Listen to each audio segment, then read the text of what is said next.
We joke about this. We kind of had an affair for about 3 years until I fell in love and I was like, I can't do that anymore. It's either all or nothing. I think we always had crazy chemistry and we like to do things, and I think we love a challenge, and it was almost like each other was a challenge. I had never met anyone where I'd had such chemistry as I did with Mike.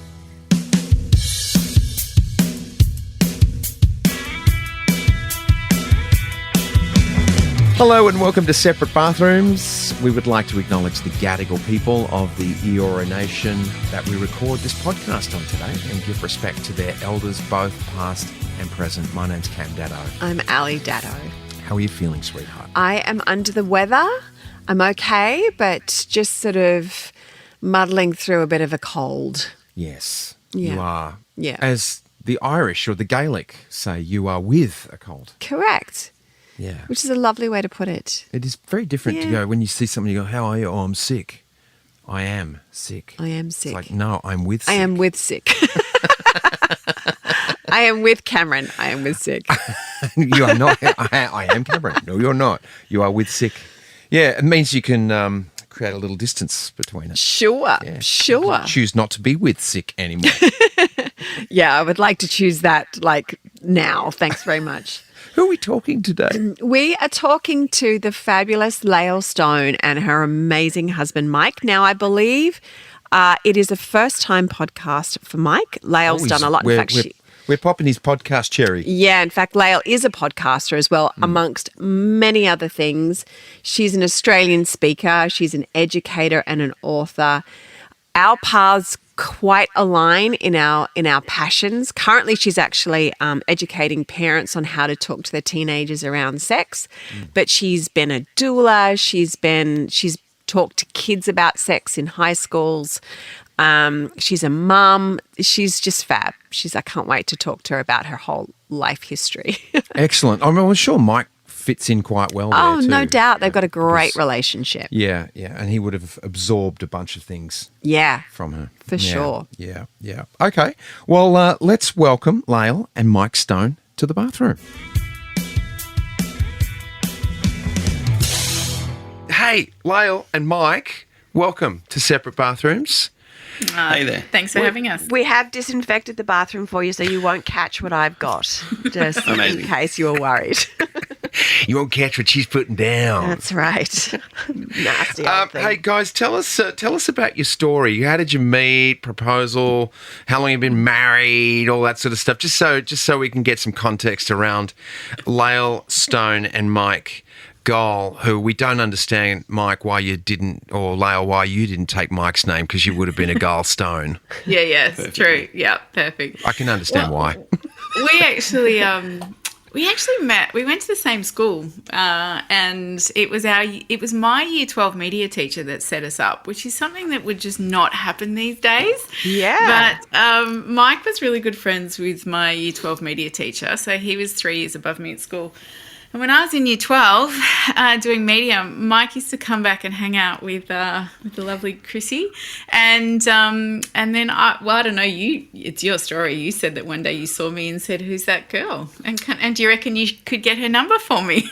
A bit like that, yeah. Yeah. And so then the teacher asked me, do you mind if I give your number to my friend Mike? And I was like, oh, yeah.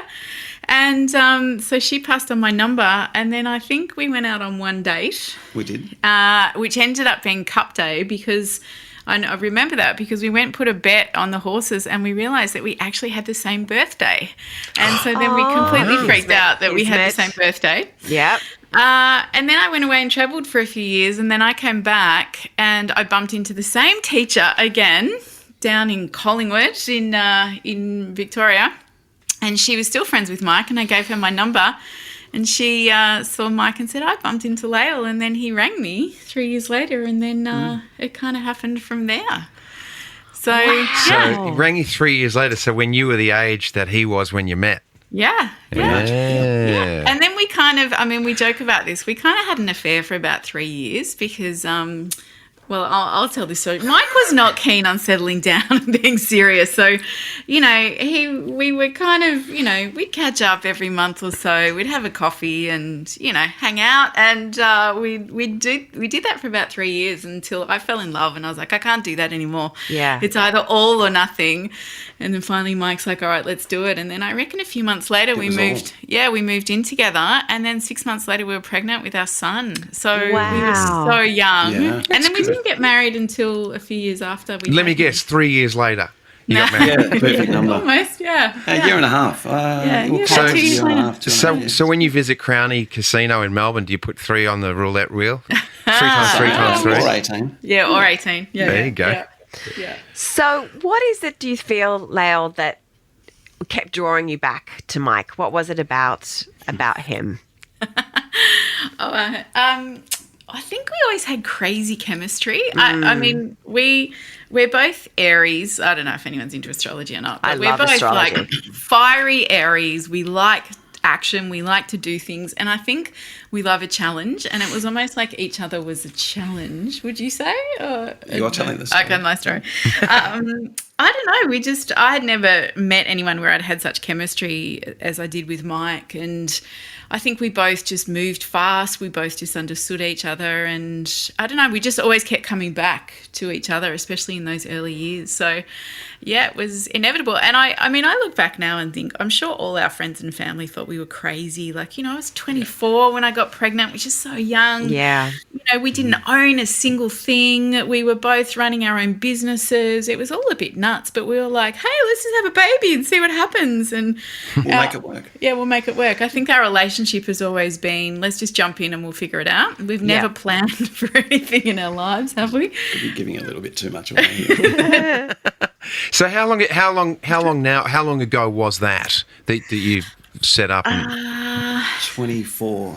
So we've been, Well, Kai's 24. So I think maybe, 24, 25, I don't know, 26 years ago, really. Right. We've been together, yeah. And how about for you, Mike? What was it about Lael that you just knew, Oh, look, it was the fire, I guess. There was probably a little bit of power as well, just the non-committing to a relationship back then.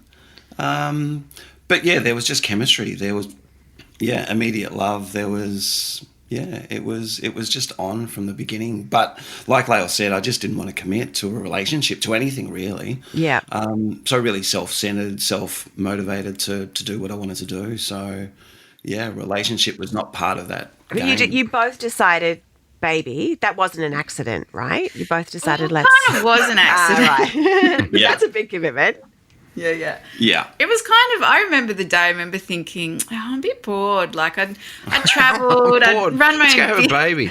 run my own Yeah, that's business. something to do. I think we were in this stage where I remember thinking, what's next? Like, okay, we're here, we're living together, what's going on? And then we didn't say let's not have a baby, but we didn't necessarily plan let's have a baby. We'll just see what happens. And then all of a sudden we found out we were pregnant, and then, your world turns upside down. Yeah, right. Kind of galvanizes the coupling, doesn't it? Having a baby.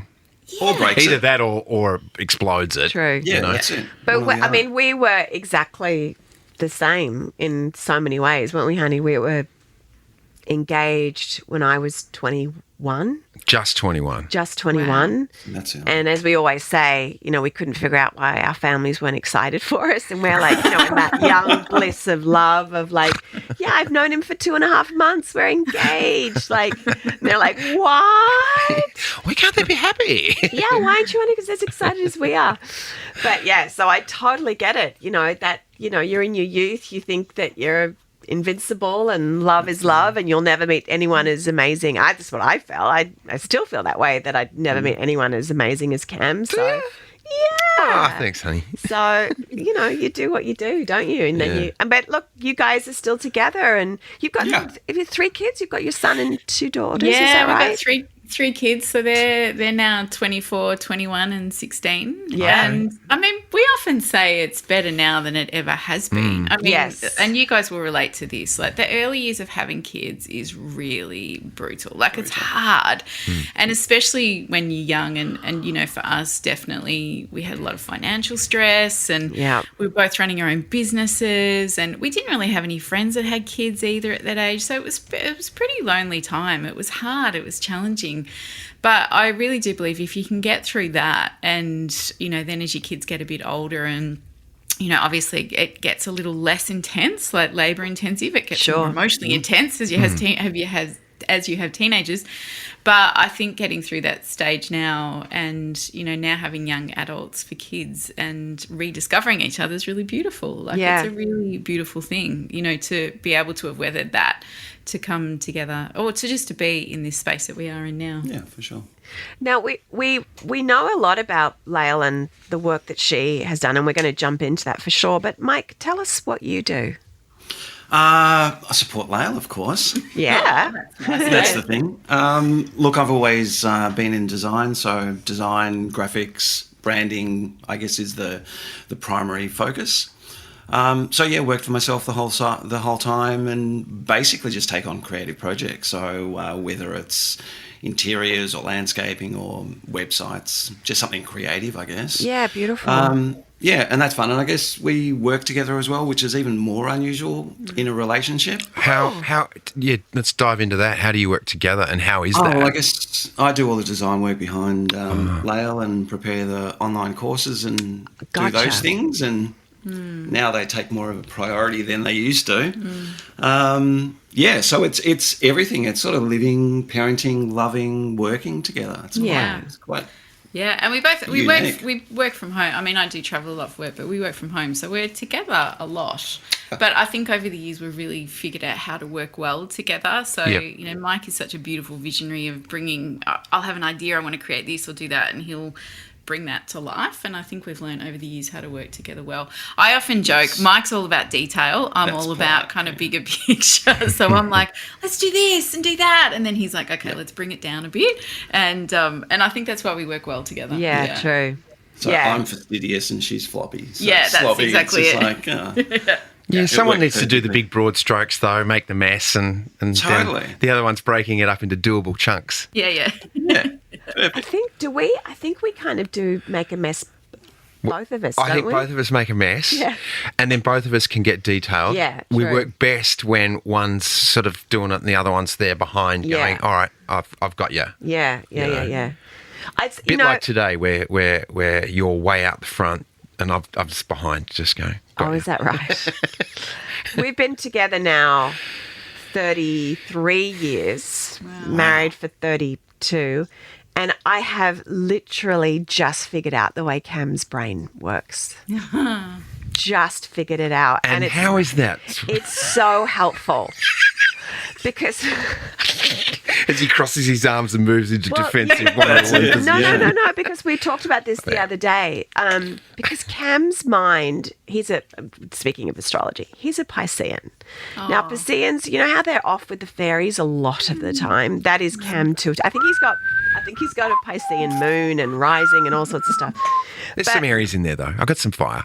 Yeah, you do have fire. Yeah. But I finally figured out that I just need to ask him sometimes what he actually means when he says things, and where, like, the tangents this man takes in conversation is so wild.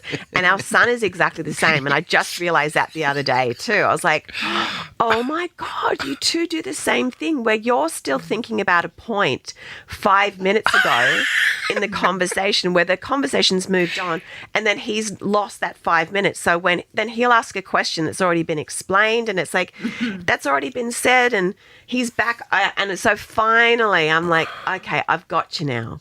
33 years. I've figured you out. It was quite a moment the other day. It was quite a moment. She's like, oh, now I get it. But see, I have to put the pieces together. It's got to make sense to me in some, I've got to draw some little flow. Maybe it was a math class in year 10 or something, and they were doing flow charts, and that's the way I learnt what it was meant to be. Got to flow it. Enough about us. I want to say, we have the equivalent of that, whereas Mike's mind works really fast. And what I've learned over the years is that he will say something that's already 3 steps ahead of the conversation. And often other people are like, what do you mean? Whereas I already know that he's gone fast. And so it's a really great point, actually, when you begin to understand your partner and how they think and how they process stuff. I sometimes interpret for you, don't I? Because people are like, what? And I'm like, no, he means this, because he's already 3 steps ahead of what you said. But well, Cam's 3 steps behind, so I'm often interpreting that way. But that's because he's gone tangent. I mean that in the nicest way possible, honey. Well, thanks, sweetheart.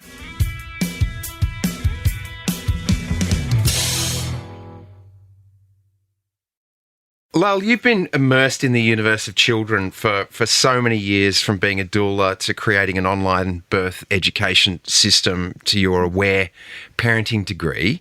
Now you're educating children in sex education. Where did the passion for children begin? When did you sort of realise that?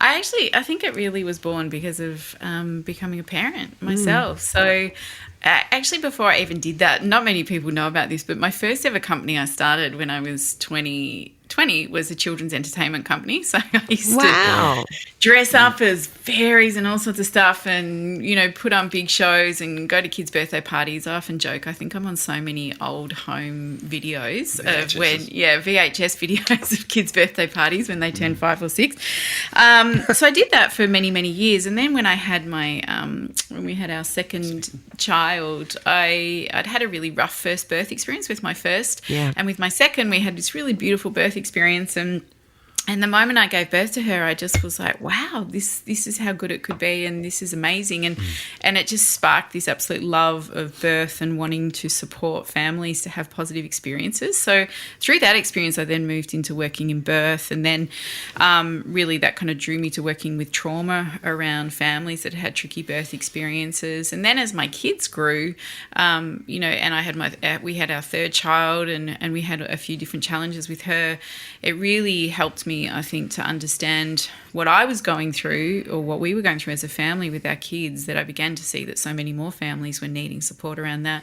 So I kind of followed that journey. And then as our son moved into those teenage years, I again had this thought of, oh my God, he's going through puberty, and have we taught him enough about sex and all those elements? And that's what kind of piqued my interest to then learn a bit more about sex education and how we can, teach our young kids really healthy sex education so that they're equipped to navigate this phase of their life. And so then I ended up teaching sex ed to teens for about 5 years, and then that eventually then moved into building the school that I co-created, and so it really has been following our children's journey, that each phase they've gone through, I've had that thought of, how can I do this better, or how can I be a more conscious parent, or how can I equip them with the knowledge and the tools to navigate the world. So it really has been through the growth of my kids that I think has inspired my work. I love that. That's fantastic. I was a birth assistant in America for a few years, and it was a similar sort of spark for me too, because when I was pregnant, I was so excited to be pregnant, but all I was told was the negative stories of birth and how it was going to be awful, and take all the drugs and do all this, and it's, your life is going to be like, there was nothing positive anyone was telling me about it. And I was really shocked, because I'd been wanting to be a mum my whole life. And then it was just filled with this doom and gloom. And I was like, this is not what parents need to hear. We need to know the facts, of course, of what can happen. But just to be able to bring a child in consciously and understand that to trust your body and to trust what the process is. And so I fell in love with it as well. I just thought every birth was just, and no matter what, I'm sure you feel the same, no matter what the birth was, and there was cesareans in hospitals, there was everything. There was an adoption, it was a birth, and it was, everyone was just as special as the last. And I remember them so vividly. I loved that part of my life. Yeah, it's a really special role to play, to be there when people become a family or a child's born into the world, and it's so raw. I loved it because it was real. It kind of all the crap kind of disappears, because it's these moments of vulnerability and rawness and love and emotion and all of it. And I mean, I used to come home from a birth and I would be on the biggest high, especially if it was a good birth. I'd be all loved up. I'd come home. I'd be like, Mike, let's make love. I was full of oxytocin. Yeah, Look at the baby. And I'm just trying to be helpful. Yeah. I'm here for you, babe. Whatever you need. Yeah. And then if it was a tricky birth, it was hard. It was tough. It was really learning to take care of yourself, as I'm sure you know, Ali. Within that, it was really big. Yes. So it was such a privilege working in that space. I don't work in that space anymore, but it was such a beautiful learning around humans and around holding space for people, even in their most toughest, rawest moments. It taught me so much. I'm so grateful for that part of my life. Yeah. Mike, were you there for the birth of your kids? Yeah, all three. Yeah, definitely. Wow. Yeah. How was that I for think you? Definitely, yeah. Life-changing, really. Yeah. Because like you said, Ali, everything that we got told beforehand, especially from friends, was all negative, was all fear-based, was all your life's going to change. So to actually be there and see it just naturally shifted everything, every preconceived thought. Yeah. I often joke that after we had our son, Mike being a designer, was so, I hope it's okay to say this, was so blown away by the whole birth process and seeing our son come into the world. I think nearly everything he designed after that looked like a vagina. I had clients tell me that their brands looked like vaginas. Okay. That was your It vagina was amazing, phase. and I didn't consciously do anything, but everything subconsciously. So it definitely softened me, and Just getting back to the work that you're doing now as well, Lael, what do you feel are the most common misconceptions that teenagers have about sex and their sexuality? Yeah, it's a big question. I think one of the biggest challenges that we have with teenagers, and particularly around sexuality education, comes actually from pornography and the damages that brings, because I think, and also because we live in a really highly sexualized world, so we're exposed to images from a really young age as children around sex and sexuality, and then we have something like porn, which is easily accessible for teens, and curiosity is a normal, natural thing of being a teenager, and you're curious about what this is, and you've got all these beautiful hormones racing through your body and the changes in your brain and all those kind of things. So curiosity is going to be very normal, and of course pornography is so easy to access, to just open your phone and then you can discover stuff. Yet we also know that pornography is not an accurate representation of what real sex and intimacy and lovemaking and pleasure can look like. And so I think one of the biggest challenges, so different to what we were navigating when we were teenagers, is the impact of technology and pornography. Yeah. And then there's also the impact of just comparing themselves to the world. Like I often say that as teenagers we used to compare ourselves to, the people at school or the kids at the bus stop, whereas our teens are comparing themselves to the whole world. Absolutely. And it's huge. It's huge. Yeah.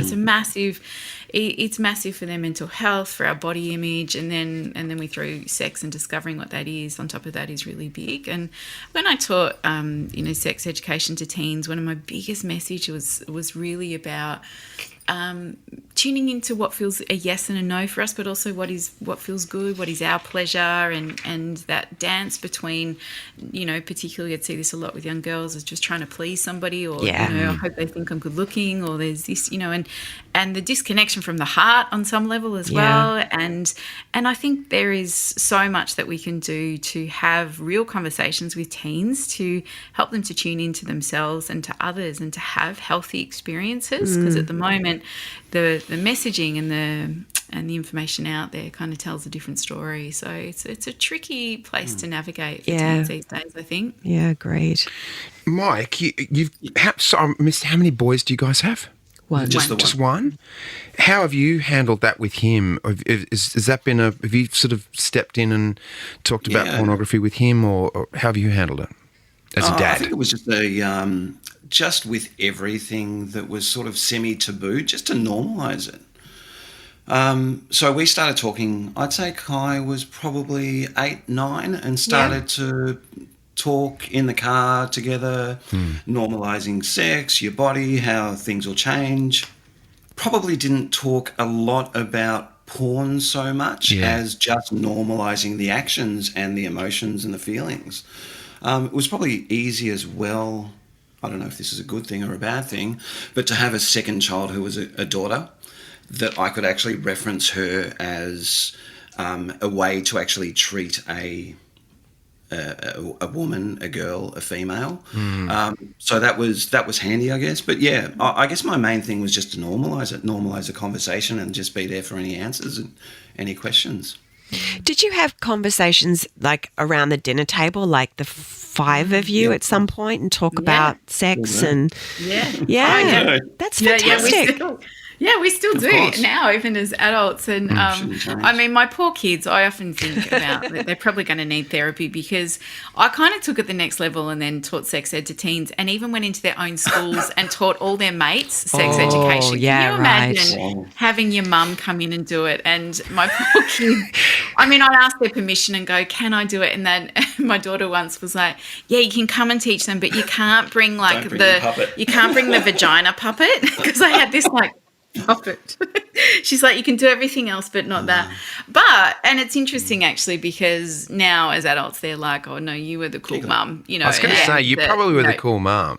Yeah. They were like, and often their friends would come to us when they had questions, or they were worried about this, or, you know, and we really wanted to normalize it and make it a topic that we could talk about all the time, which we have from when they were really young, and obviously age appropriate conversations. And one of the things I do say to parents a lot though, because, you know, there can feel such awkwardness talking to our kids about sex, is that our children, and this is not just around sex and intimacy, it's around everything. Our children watch what we are doing. You know, kids can't be what they can't see. And so often their imprints around sex, intimacy, relationships, you know, their relationship to their bodies happens even before we have the conversation, because they're watching us. And one of the healthiest things we can do for kids is to model a healthy, intimate relationship where we're kind to each other, we're tender to each other, you know, we cuddle or kiss each other, where we can be playful with each other, so they get this beautiful modeling of what a healthy relationship can look like, because that's where a lot of it actually starts, is that imprinting of when they're young, when they're watching what relationships look like. Tell me, or tell us, what does the role of self-esteem play in making decisions about relationship and sex? Well, I think one of the things that we've always really tried to drum home to our kids is that they are so worthy of being loved, but they are awesome, amazing humans. And one of the things I've definitely spoken to our daughters about is, you know, if it's a maybe, if you're sitting in a situation where you're unsure whether I should do something or not, if it's a maybe, it's a no until it's a full body yes, until all of you is like, yes, I want to do this. Yes, this feels good. And part of that requires a sense of connection to self, but also a sense of confidence to be like, hey, I'm going to say no and I'm still okay. Because our fear is often, if I say no, maybe they won't like me, maybe they won't include me. And so I think that's where self-esteem comes in, and that, you know, what we've often said to our kids is that you are so worthy of being loved in the right way, right? And don't put up with crappy behaviour, because you are more than that.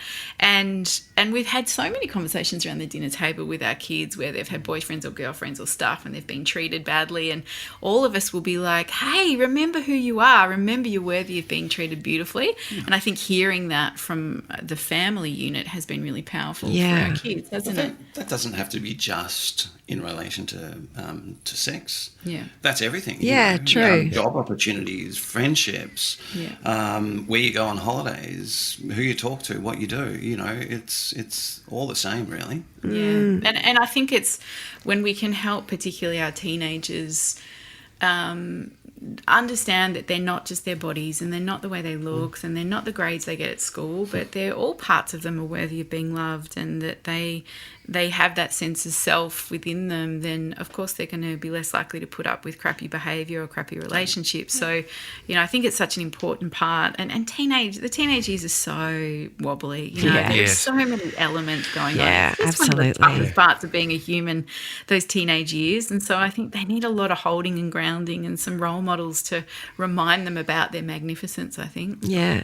And that kind of rolls into that. I was going to ask you a question about consent, but that's really very much connected, isn't it, in what you were saying about the self-esteem and about, you know, if it's not 100% yes, a full body yes, then it's a no. Yeah. But what do you know, especially for you as a dad, as far as, you know, we hear a lot about what girls go through. You know, I said no, and then I felt like I had to say yes. Or I said no and I was forced upon anyway. Like, what's your feeling about that? And do you have any advice on that as a dad? Yeah, of course. I think that, look, I could be generalising here and going out on a limb, but I think there's so much education about the girl and her responsibility. I just don't see the same responsibility with guys. So it has to be met both ways. There's no way that I can treat my son in a certain way and my daughter in another. It has to be equal. So I have to educate my son that a maybe is not just for you, mate. It's actually a maybe for her as well. So you have to sit in that balance as well and read the whole thing. So, it's educating your sons that a maybe is not a she's sort of keen. You know, that's a sit back. Yeah, such a good point. So true. Do you work with parents too, Lael? Yeah, because there's a lot of confusion around, I think, for parents and not knowing what to do, because I see a lot of parents wanting to be liked and you hear that story of wanting to be friends, besties with their kids, and it's like, no, it's not your job here. Your job is to be a parent. Doesn't mean that. So they want to be liked, so they don't. So, what's your feeling about all that? Yeah. So, I don't work with kids and stuff anymore. I only work with adults and parents across all ages, from like little bubbers all the way up to teenagers. And so much of the work that I do these days is helping the adults understand their own stories and imprints so they can be the parent they want to be. Okay. So particularly in regards to something like sex, you know, I used to run workshops on how to talk to your kids about sex. And the first question I'd ask is, put your hand up if you got a fully comprehensive sex education that taught you about pleasure and consent and anatomy and your body and all those things. Put your hands up if you received that from your parents when you were a teenager. And I think in all the times I did that, I had one guy put his hand up and I was like, wow. And he's like, oh, my mum was a sexual health nurse. And I was like, okay, well, you scored. You got the right info. But pretty much nobody else had that, right? So then I think we have to be compassionate with ourselves, because then we have our own beautiful kiddos and teenagers, and we know we need to have these conversations, but because we don't have a lived experience of what it feels like to have these conversations, they can feel really awkward. We can feel unsure. It can feel really messy. And so, you know, I say to parents, you want to practice saying these words. You want to get more comfortable with it, because our kids are always reading our energy. If we're really awkward and uncomfortable, they're going to pick up, oh, this is an awkward topic and something we shouldn't talk about. So we want to try and find more comfortable, you know, states within us. But then also coming back to that other part you're talking about, Cam, of, you know, being our kids' friends, you know, one of the other biggest challenges I see in parenting these days is learning to set really healthy boundaries. Yeah. And most of us are not great at it, again, because we haven't been modelled it, but also because we're often scared about what happens when we say no, then the feelings that might come up within that. And one of our jobs as parents is to learn to sit in the uncomfortable with our kids, which means I'm going to say no to you going to that party, and it's okay if you get mad, and it's okay if you get upset, but it's a no, and you can tell me how you feel about it, and I can hear all the other stuff that's sitting underneath it for you, and we'll navigate that together. Yep. Beautifully said. We've got our kids are 28, 24 and 18, and it's so lovely to not finally hear, but it's so lovely now that they can talk to us about their childhoods and those times that we drew the boundary and they were like so mad at us, and now they look back and go, I'm so glad you stopped me from doing that. I'm so glad we never did that. I'm so glad you gave us a flip phone. And it's like, oh my gosh, you know, it's really lovely to hear that, you know, when you stand by your guns and know that this really is the right thing at the time, just to have them look back on that. It's really tough at the time, isn't it? 'Cause you're looking at this person that you love so much and you want them to love you and come to you and they're screaming at you. Yeah. Or that's really hard. I think that you said it beautifully just a second ago. You used the word uncomfortable. And just as a broad brushstroke across humanity, we're not very good. Most of us are not very good at allowing uncomfortability to be part of our daily experience. To do Absolutely. everything to not be uncomfortable and not be with our feelings. And like as an actor or a performer, you know, you see some people just leaning on other people to get comfy in a situation. It's like, no. The best part is watching you be uncomfortable and dealing with that. And that's been hard for me, is to embrace uncomfortability. And I think as a parent, we get it all the time. And it's just, you've put it so beautifully. And I think we've got to really just be with our uncomfortable aspects and go and accept them and acknowledge them and go, yeah, right now I'm uncomfortable. Yeah, and I think it's the work of, I'll say, parenting is to learn to be with our feelings so we can be with our kids' feelings. Yeah. And I think that's most of the work I do these days, is helping adults understand their own childhoods of, you know, how they were raised and what happened, and perhaps where they weren't given that modelling, or perhaps where they learn it wasn't safe to be angry or be sad or whatever. And so therefore, until we lean into it and look at it, we end up then just carrying the same thing forward to our kids. Absolutely. And that's where it becomes challenging. And I think the work of parenting is understanding ourselves and our feelings so we can be that beautiful, spacious place for our kids to bring all their messy stuff, and so that we say to them, I can hold this, I can meet you here. This is not too big for me. And that's what creates the safety, I think, in the dynamic of the parent-child relationship, that's when our kids will bring their big stuff to us. It's when they'll sit in those spaces where it's, you know, they're really sad or they're angry, they're upset, and they'll be able to then navigate it and move through it, build that resilience so that they can navigate life. But so much of it, I think, is us as adults doing the work so that we can meet our kids in those places. And hoping that they turn around, like you said, Ali, when they're 28, just going, thank you. Yes. That was really amazing. And I can see it now, because definitely in that moment they don't see it. Yeah. Yeah. But to appease them in that moment is just a momentarily Band-aid. It is a band-aid, Yeah. isn't it? So true. Yeah, there's no long-term gain there. Yeah. Parenting's a long game. We often say this, you know, we Absolutely. can use those quick punishments and rewards to get our kids to do what we want, but actually it's about building connection over the time, and it's the uncomfortable spaces, it's spending the time being with them, it's meeting them in their worlds. It's I don't know any parents who haven't, you know, done this for a long time who regret focusing on that connection and the time and those places. You know, nobody ever regrets that, because they're like, I see that the relationship we have now with them as adults is really beautiful. If anything, you actually have the other side, which is people who weren't connected to their children turning around going, I really wish that I didn't work so much, and I didn't do this and I didn't do that, and I wish that I spent more time with my kids and Without have a better doubt. relationship with them now.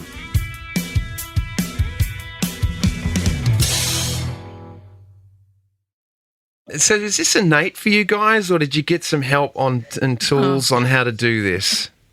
I don't know if it's innate, but I think we've both worked really hard on our own stuff. I mean, I think for me, doing the work that I've done, it's kind of forced me to have to do my own work. I don't think you can work in these spaces and support parents if you haven't, I believe if you haven't embodied it yourself. So anything I've taught or done over the years, I've had to do myself. So, you know, I'm a big fan of therapy. I'm a big fan of learning from others. And so often I'll go do something and I'll bring it home to you and I go, oh, this is what I learnt, babe. And then we kind of work it out together, don't we? So, you know, I think we've had our fair shares of butting heads and messiness when all our wounds have come up. And I think the thing that I'm the most proud of with us is that we've always been willing to go, there's stuff here, you own your stuff, I'll own my stuff, we'll figure out a way together. And it's taken time, but I really am proud that we've been willing to lean into our own shadows when we've needed to. I think It's lazy not to. Do you know I what I don't know mean? if it's lazy. It's what not to, Mike? lazy? It's did you lazy say? not to. Yeah. I think. Yeah. Do you know what I mean? It's just too easy just to roll with the way that you've been patterned. You've got to question everything, and you've got to look deeper into things. And we all know as human beings, when we get triggered at something, there's, rather than just brush it aside, work through it and question what it is and what it's bringing up for you. But I'm just going to add here. Yeah, sorry. I also know trauma plays a big part in this, and then not everybody has the tools, Sure. and then not everybody is able to do it because they've never been modelled it or they're supported. Yeah. So I do believe, again, we're all trying to do the best job we know how. Yeah, but thank you. You said it nicer than me. Yeah. Okay, great. You're like, this is so us. I'm like soft and gentle. Mike's like, here's the truth, mate. Here's the truth. Here it is. Mike, did you grow up in a household with parents that were communicative with you? Like, is that something that, okay. Well, sometimes you learn from people not doing certain things. Yes, they were communicative. European family, very loving, very providing, probably emotionally not massively supportive. Yeah. And not maybe understanding of individualisation. Yeah. Okay, we'll leave it there. Yeah. Does this go out? Clearly, you got Okay, gotcha. you got wisdom from that. Yeah, absolutely. Yeah. It was perfect learning. Yeah, right. And so you said earlier on, it was you don't want to do the opposite to your parents. You actually want to get the good bits and the bits that don't make sense and the bits that your wife brings to you and the bits that you see, talking to friends and blah, blah, blah, and mash it all together to see how it all works. Yeah. Sometimes that takes time. Not sometimes. I think every time it takes time.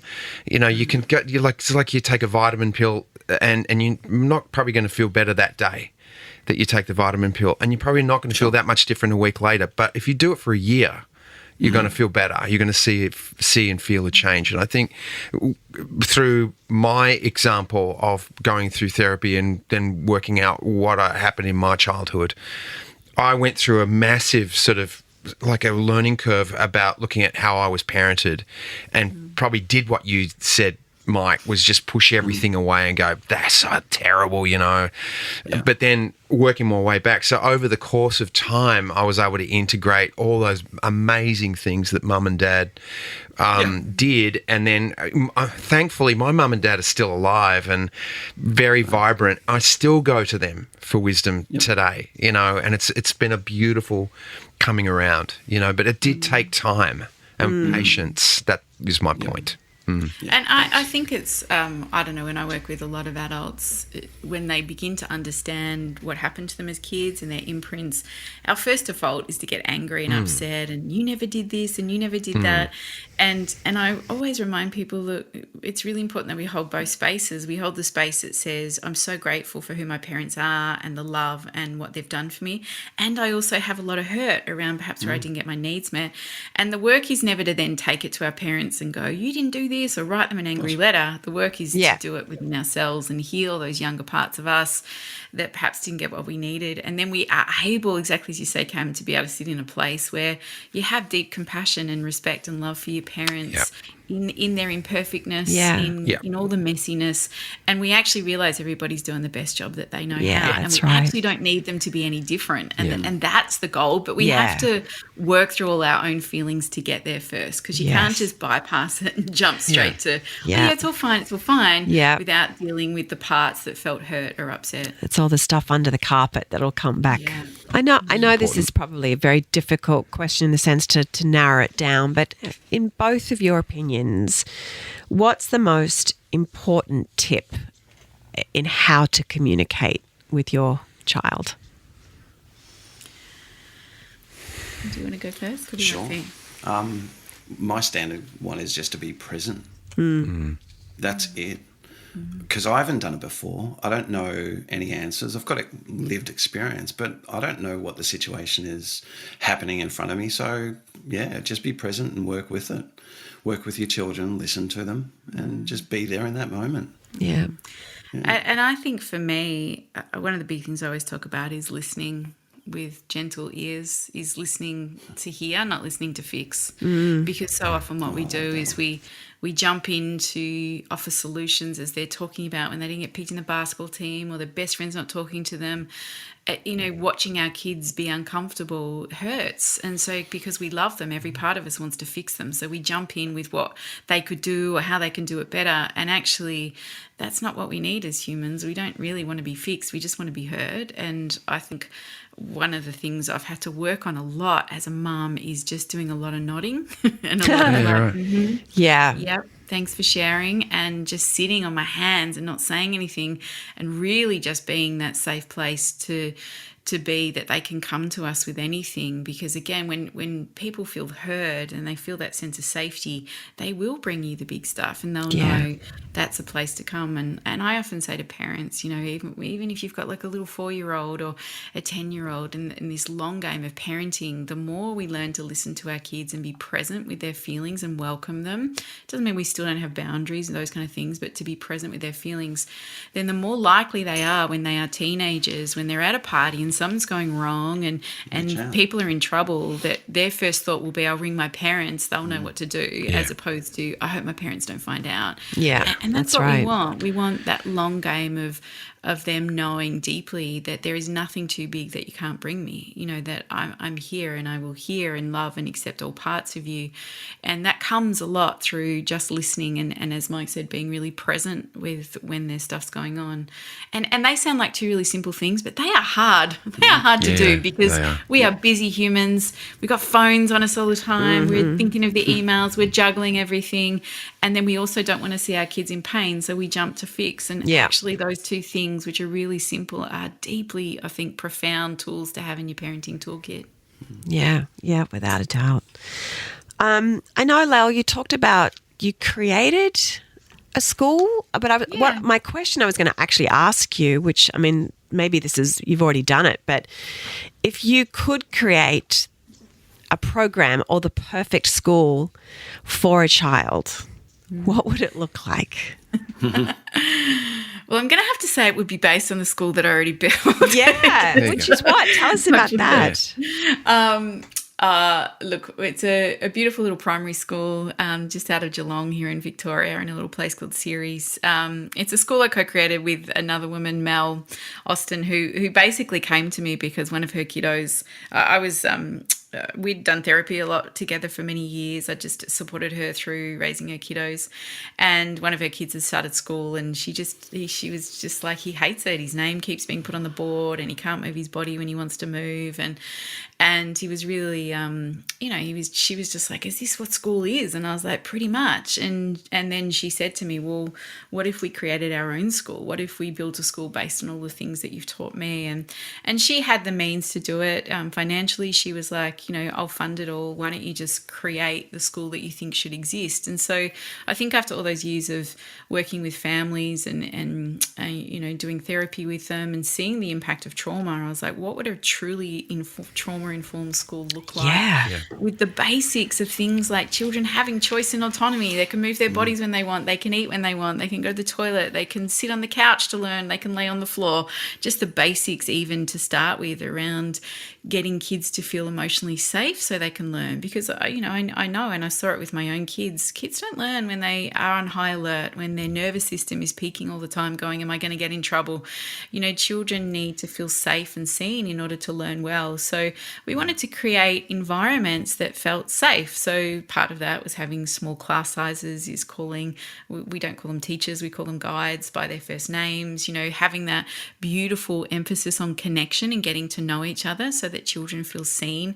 And then looking at the education system and going, well, how do we deliver a curriculum that's exciting and that's inspiring and that kids get fired up about? And so, we're a play-based learning school. So a lot of what we do is through play, but also through following the kids' interests, what they're into, what lights them up. And we are also lucky enough to be on like a 20-acre farm. So we use nature a lot. We have animals. The kids do a lot of learning outside. You'll often find the kids at our school climbing trees or just so dirty being in the mud. Fantastic. And you know, we've been open for 4 years now, and it's not perfect. I don't believe there is any utopian school, because I think all different systems suit different kids. You know, some kids love more structure. They love that rote learning. For other kids, they've got to learn with their hands. Other kids got to learn with their bodies. So we're not a perfect one size fits all.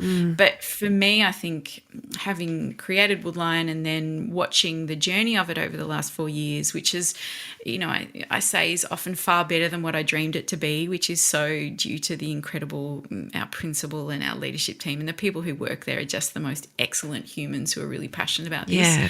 What I do see is that there is the possibility of a change for education, because it doesn't suit everybody. And I think it's kind of letting kids down a lot at the moment. And for me, I would come back to, what if we put the child at the centre of the conversation and then built a system around that? Whereas I think our system is built around data, and it's built around this pressure that we have of what we believe success is, you know. And I think for a long time, what we've been told success is getting good grades, going to university, getting a good job, earning a lot of money. That's success. But we know that's not the case. You know, to me, I think success is a calm nervous system. Success is a person that feels connected to who they are and their spirit. A success is someone who is kind and thinks of others and the planet, and who also, you know, has good boundaries and follows their passions of what they want to do. I mean, what would the world be if we actually raised kids that stayed innately connected to their sense of self? I think we would see a bit of a different world than what we're living in right now. So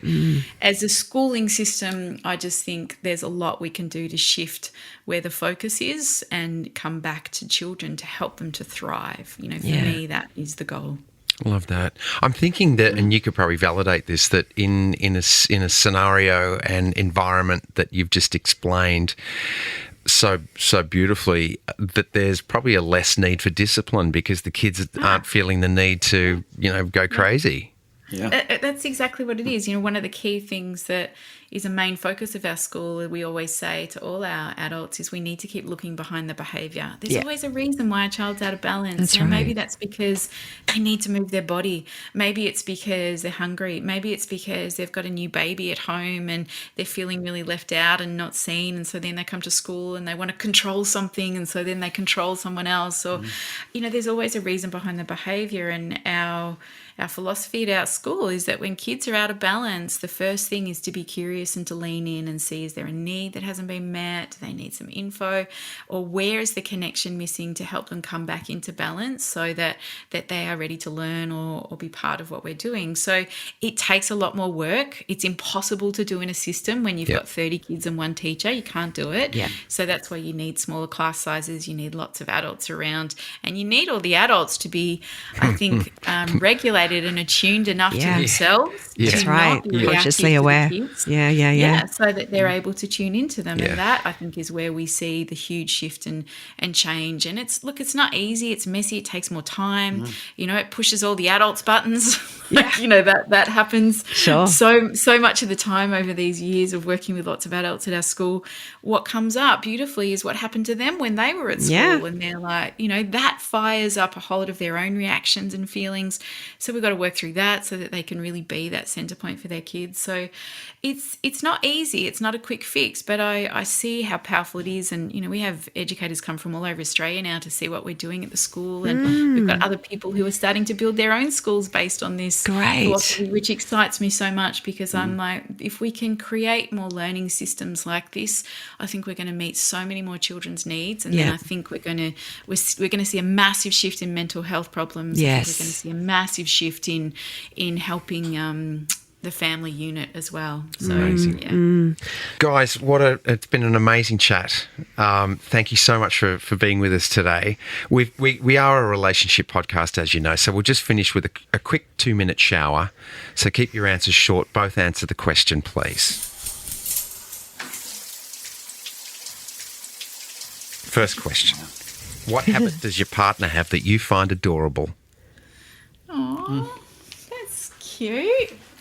Okay, I'll answer first.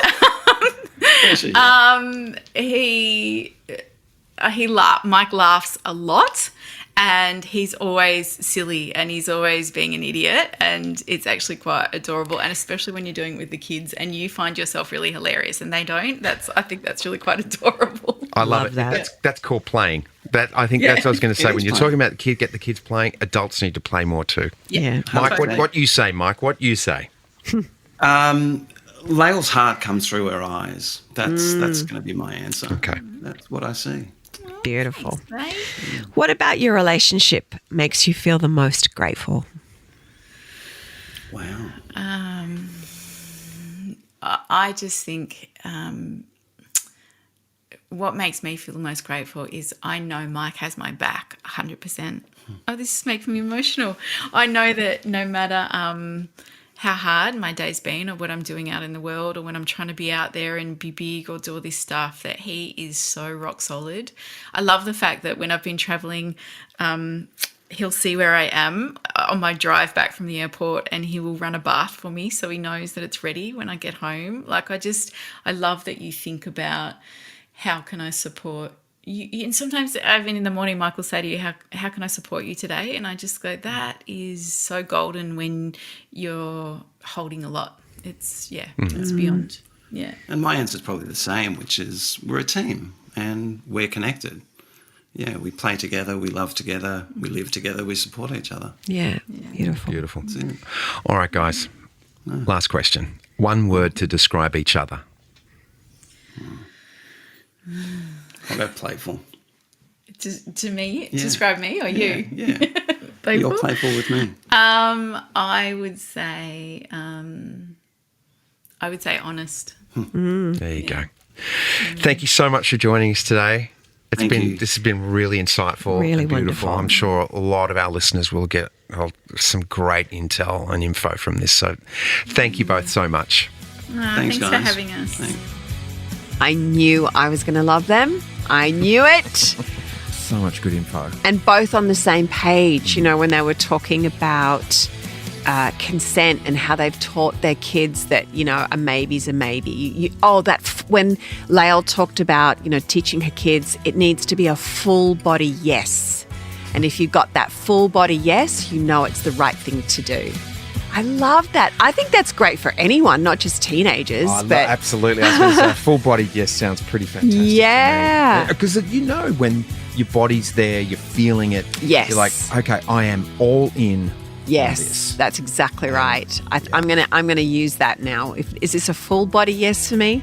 It is. I'm gonna say. A bit like my Saturday golf. If it's a full body yes, or then I'm going in.